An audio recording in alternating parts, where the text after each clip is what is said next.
Welcome to Smart Branding, a podcast dedicated to branding, naming, and domain names. I'm Tatiana Bonneau, and with my guests, we try to help you create and grow strong, memorable, and meaningful brands online. I believe time is one of our most precious assets, and so I want to thank you in advance if you decide to spend the next 30 minutes with us. I promise to do my best to make those worth it. Let's go. So our guest today is Noemi Beres. She is a linguist by education, and she's currently running a company that is called Podcast Connections and helps entrepreneurs build audience, create leads, and generally improve their personal and their business brand by attending podcasts. Thank you for making the time, Noemi. It's a pleasure to have you with us. Thank you so much for having me on your podcast, Tatiana. It's a pleasure. So let's start with a bit of a background. You are in Cyprus now. You've lived in quite a bit of countries across Europe. Tell me a bit about yourself and how did you get from linguistics to podcasts? It was a long way. Probably I would need like a couple of hours to explain that. But in a nutshell, I was born and raised in Hungary, and I studied linguistics at the university in Budapest in Hungary. And but at that time, that was in the early 2000 years. I couldn't really find any job or anything in Hungary with my education as a Scandinavian linguist. It wasn't that popular job. And so first I got married young, and together with my husband, we ended up first in Denmark. Then we moved to Ireland and lived there for 7 years.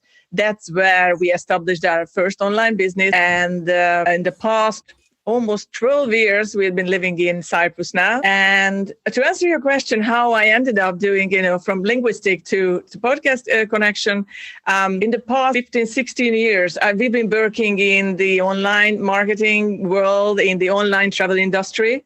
And we really like that. That's what we did. And that's, I was a content creator, and I love doing it. But then COVID hit in 2020. And in the early 2020, the whole travel industry basically collapsed. So from one day to the other, you had to, figure out something. And luckily, and, the universe working with us, because my husband had a great mentor from Ireland.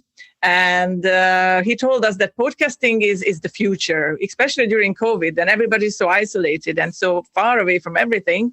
Everybody's going to listen to podcasts. It's going to be like a Netflix for people just listening to stuff. And he advised us to start our podcast agency. And that's how it got started. And since then, we established like a big network with a couple of hundred of podcasts all around the world. We work with them regularly and mainly from the US, Canada, UK. Yeah. So that's our story in a very short nutshell. Very cool. I was like, you're talking about, we lived there for 7 years and there for 12 years. I'm like, whoa, hold on a minute. 2000 was like yesterday. When did that happen? But I guess time flies. So that's funny that you got into podcasting just as the pandemic hit, and I find it very interesting. We had our own interviews in a written format before that, and I was very nervous. I was like, would people want to listen? I'm going to have to talk.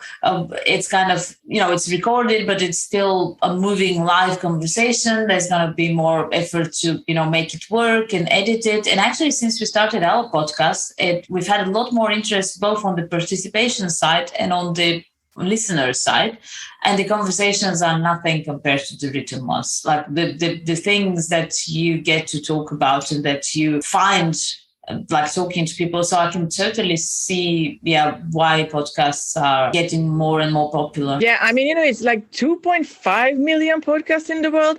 And so there's a lot of space to cover.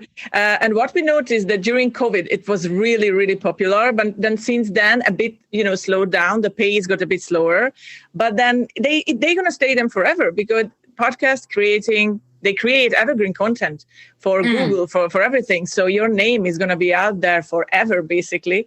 So that's the best thing about it. It's not going to disappear. It's not just an ad like a Facebook ad or Google ad that you pay money for it. It's going to be there. But like podcast guesting and podcasting is a long-term marketing strategy. And it's just so powerful if you just think about the future as well. So what do you do exactly? What do you offer as service to your clients?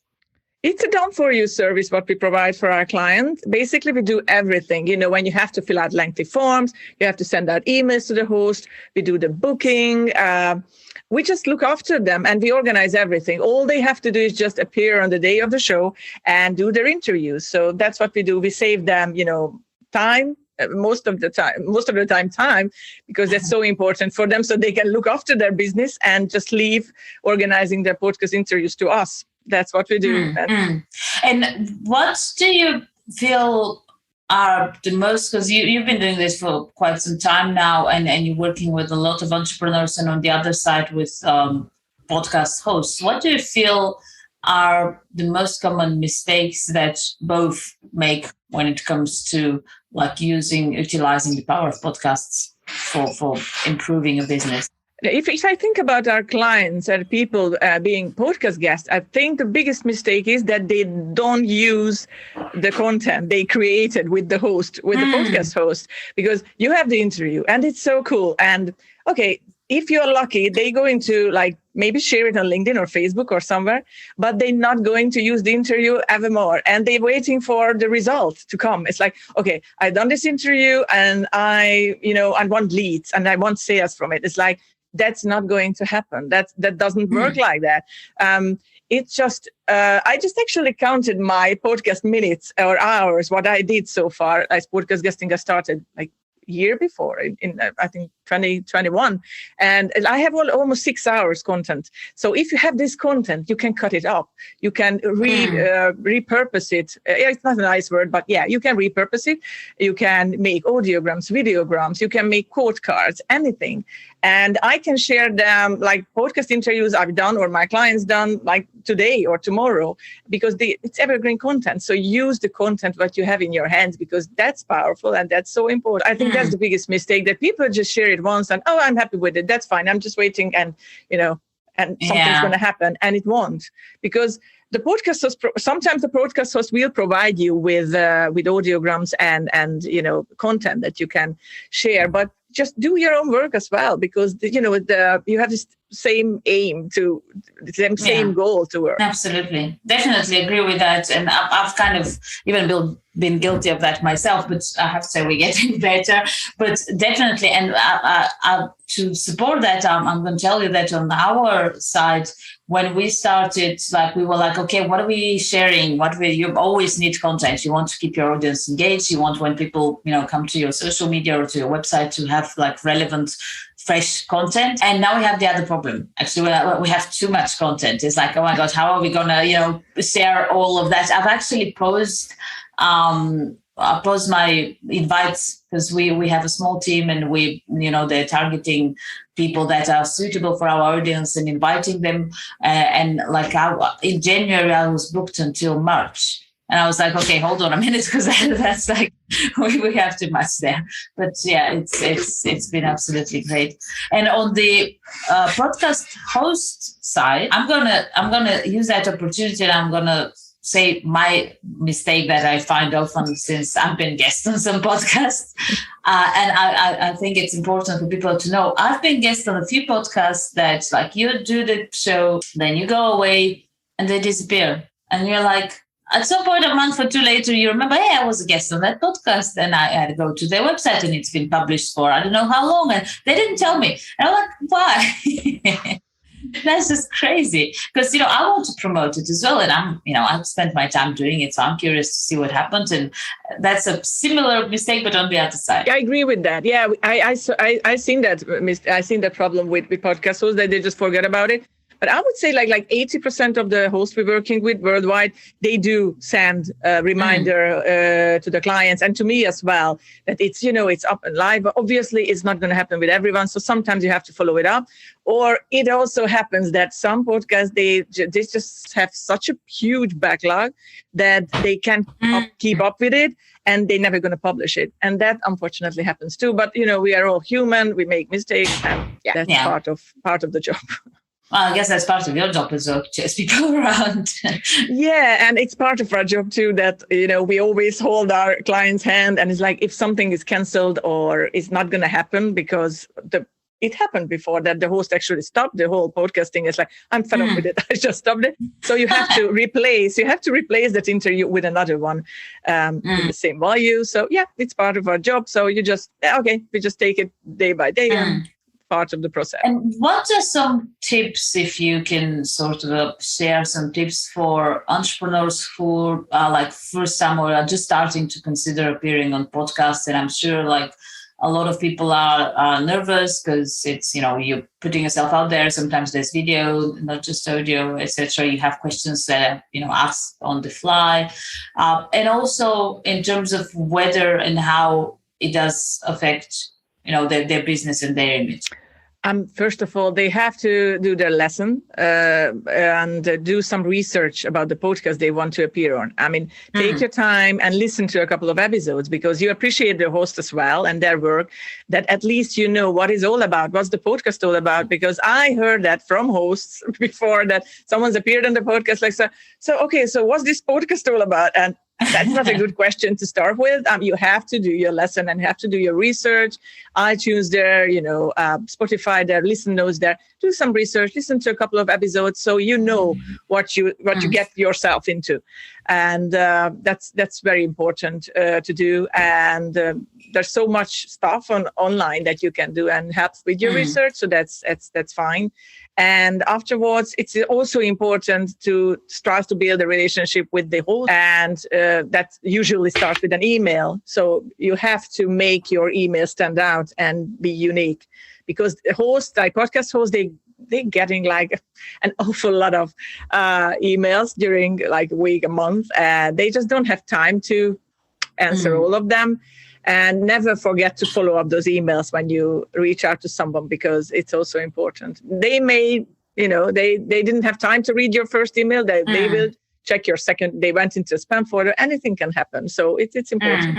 I can definitely agree with that. If it's a respectful message, if it's, authentic, I don't see a problem with following up. People are nervous about like, they're going to say I'm spamming. It's like, I've actually had that where people reach out to me for either the podcast or some, even services they're offering. It's literally like it's a cold email, but it's a service that is relevant to me, and they disappear. And like it could be like weeks later, I'll be like, where did that thing go? I can't remember what was it, and who was it, and go and find something else. Yeah. So I don't think people should be nervous too much about. I'm not talking about spamming, but like if you're genuinely interested in somebody's podcast, it's okay to follow up. Yes, absolutely. That's so true.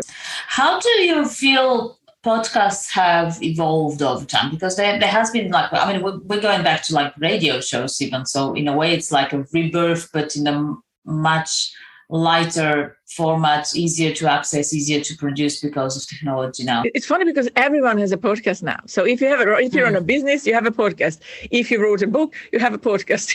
If you have like a unique hobby, you have a podcast. So anyone can start a podcast now. So if you have the energy, the money, so you can do that. And obviously there's differences between the popularity and successfulness of these podcasts, but even moms from their kitchen, they can run a podcast, and that's okay. And they can do solo shows, they can do interviews. So I mean, it's a big boom. I think it's still booming, and I think this is great because you can tell your opinion about stuff, you can talk to people. And for example, one of our clients told us, he's from the UK, and he told us it's so great because whoever he wants to work with or to have like a customer, he can invite them on the show and have a chat live. So and that's so cool and powerful as well. So yeah, it's a different world now.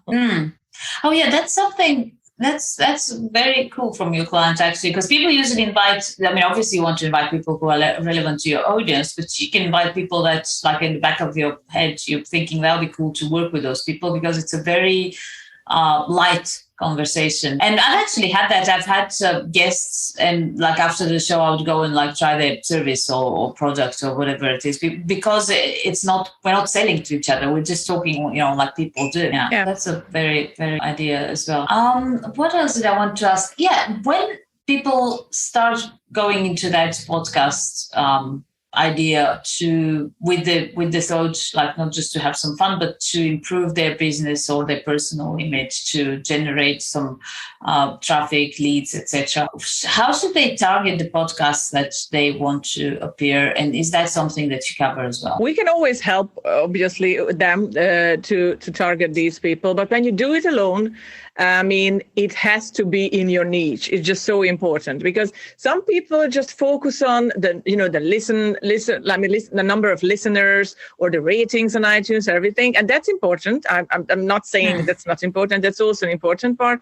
But I think the most important part is to find your niche. Do your research and find your niche, because once you have your niche and your people, your customers, your listeners out there and listening to that podcast. So it's always much more important to find your niche than to be on a celebrity podcast with Amy Porter. So that's fun. And, everybody wants to be on her show. Some may get lucky and they are. But most of the people won't get on those shows. And I know my clients as well. It's like, okay, these are my top list I want to be. It's like, oh, that's so cool. But they are not your niche. And those people who are listening to Amy Porterfield or Tony Robbins, they are not necessarily your people. So first of all, do your research and find your niche, find your people, because that's the most important. And it doesn't matter if it's a smaller podcast with 25 episodes or if it's a mid-sized podcast with 200 episodes, as long as it's in your niche. I think, that's important. As with anything, I guess, targeting, when we talk about naming and branding as well, we oftentimes reached the same conclusion, where it's a big mistake that people oftentimes make, trying to please everyone, trying to be everywhere and be everything for everyone. And you end up effectively just looking fake and it all falls apart eventually, because you can be everything for everyone. Yeah, I agree with it. You just have to focus on who is interested in you and what you say tell to them. And it's also important with podcasting that don't treat it as an advertisement, because it's not. And I had that before. I had clients, they went on a show, and after the second sentence is, I have a book. And it's like, oh, that's so cool. Everyone, like every second person has a book now and it's published, whatever. And because it's not about advertisements, it's about what you share, the knowledge that you share with people and how you can help others. It's not about yourself and your product. It's about teaching and educating people. That's the most important part, because a podcast interview is not a sales pitch, and your audience wants to learn something. They don't just want to, praise my company, Podcast Connection, how good we are and how, awesome we are, how we can help people, but they want to learn something from me, and that's why they're listening to your show and other experts and leaders podcasts. So don't treat it as an advertisement, because it is not a sales pitch. Yeah, that's very important, and I'm sure you can.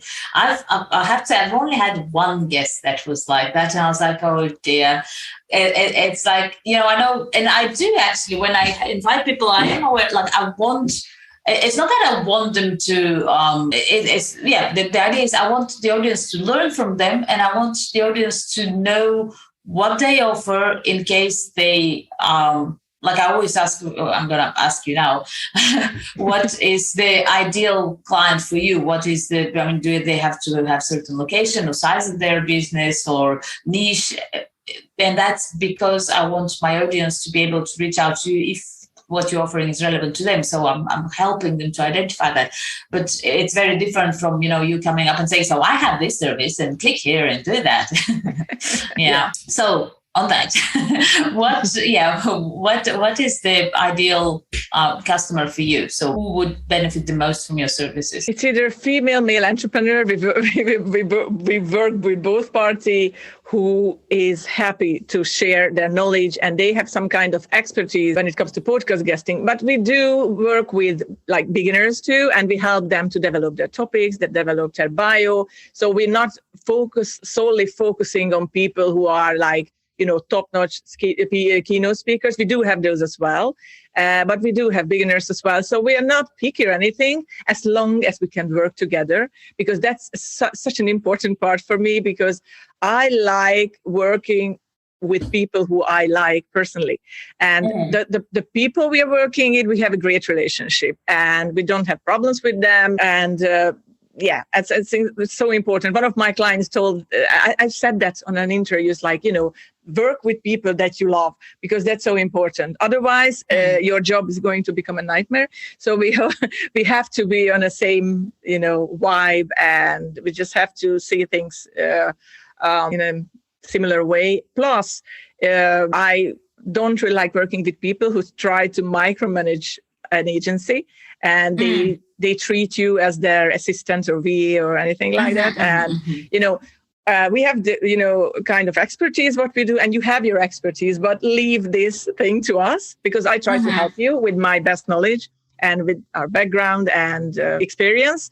So if just trust, it's all about trust, and business is all about trust. So once we have the trust, and when we like each other, I'm happy to work with anyone worldwide. I'm not picky at all.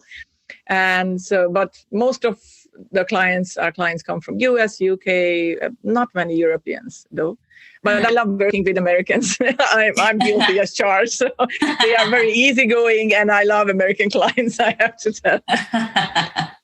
It's true that I don't know why is that everything is a lot like more, flows a lot easier, I guess. That entrepreneurial spirit is a bit different there. Yeah. Yeah. They are way ahead of us. Yeah. In Europe, we're still a bit like more, I don't know what's the word, heavy. Yeah. We have our, our advantages, let's say, as well. But everything is it's a bit slower. It's a bit more, Well, we're old. That's it. It's the old continent. How do you feel now that like we cannot miss the topic of artificial intelligence and ChatGPT and all the other tools that are there to easily and quickly generate content? How do you feel that affecting, if it has at all, podcast and now and in the near future? Actually, I just had this chat with my husband, because he is the founder and the co-founder of our company. And this artificial intelligence stuff is just so powerful. I love it. And even when you have to, write a cold email or anything, it's just so cool and totally awesome. I think it was not taking over our job, but it definitely help us to move forward in the world. So, it just makes our life easier. So, and we need that. It's like, it's the same with parents. We don't like to let our kids playing on computers because, oh God, you're just going to spend 1 hour there and that's all. But it's not. It's part of their life, and it's part of their social interactions. That's how AI is going to be part of our life and the business. So we don't have to, afraid of it or anything like that. We just have to accept it. And, we had a similar conversation over the weekend with my sister and some colleagues, and it was that it's like you have people that are just scared of it and think like that's just weird and creepy and like we shouldn't use it, and then it's like it does. And also the fact that I guess the name doesn't help, artificial, and people feel like but it's fake, it's not true. It's like, no, it's what you do with it. It's like if before you had to go to the library and pick up 20 books and open them and read them, and then you do the resume and you write it with your hand. Just because now you go on Google and you type it doesn't make it fake. It's still you doing the work, and that's like the artificial intelligence. The way I see it is just even like the next level of that, but it's still us using it and how we use it that produces the result. Exactly. And, I was born in the late 70s and 79, whatever, it's not a secret. And the thing is that we went through a lot. I mean, because we lived in an era where we didn't have mobiles, we didn't have internet, we didn't have computers and anything. And now we're living in a world that's using AI. So it's such a huge change that appeared in our life. And because our kids, they just, they were born with internet and computers, but for us, we can see the world with and without it. But I think it's for our advantage if you use it in the good way. And I love it. And I just tried it. And you can write an article, like 1,000-word article about anything using AI. So it's just like, wow, it's mind blowing. Yeah, absolutely. We've increased our workload, and again, I'm not talking about. And I'm sure I've seen a lot of actually articles already online that you can see it's just copy pasted. It's just like write me an article and whatever, and it does, and it's actually not bad. And if that works for someone, that's great. We kind of use it more to effectively, well, we are enhancing what you would do like with your own research. You still have to check it. It does have errors. At some point there was like, actually, I think you have to get really used to, and that's I feel, because people are like, oh, copywriters, it's dead, that profession is gone. It's like, no, it's the good ones that are going to learn how to use it, and how to use it well. They're going to be like even better, because they can produce better content quicker, and it's just going to be great. But you have to learn to write like prompts. You have to learn how to manage it, like with anything else that's new. But it's absolutely great how it can improve and increase your work. It's brilliant. I find it amazing. Cool. What else? What's next? We're in January, so New Year. What's next for Podcast Connections? For Podcast Connections, it's always so busy, and the New Year as well. And as always, but the thing that we try to help with our clients, we try to offer them different services, not just organizing interviews, but helping them to create short content, because short content is not the future, but it's already here and it's so important. Like you can use it on Instagram, TikTok, Reels, everything that is around nowadays. So we help them to basically repurpose their content and make audiograms, videograms. So it can be part of our package as well in the future. And we try to make that too, and help them to use that content they have in their hands and use it wisely and use it more often, because it's pretty important. So that's our part. So we try to offer them different services that can help their job. That's great. And that goes back to the point that you mentioned, that people don't utilize fully the power of that content. And it's a good takeaway. Yeah. Wonderful. Well, that's been an absolute pleasure, and I'm pretty sure it will be valuable for our audience. Thank you, Noemi, for making the time. Thank you so much for having me on your show.